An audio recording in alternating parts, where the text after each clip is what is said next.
Hi and welcome. This video focuses on how to monitor Windows hosts with Pandora FMS and its agent software. First, we need this agent software for Windows. The link to this SourceForge page will be on the description.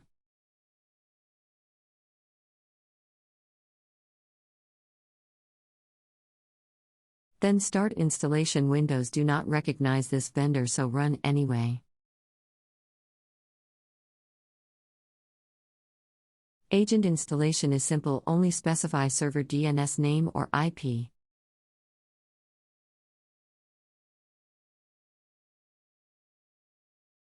The group needs to be for Windows 10 hosts called workstation or group does not exist. Host will be on no group.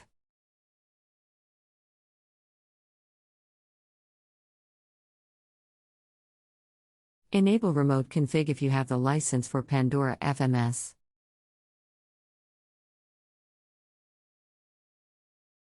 Now this host is monitoring. Let's check from WebGUI how it looks. Next, check status of the fresh installed agent from Total Agents and Monitors view. OK, our Windows host has critical alert already. Let's check why. OK host is run out of disk space. Thanks for watching and see you soon.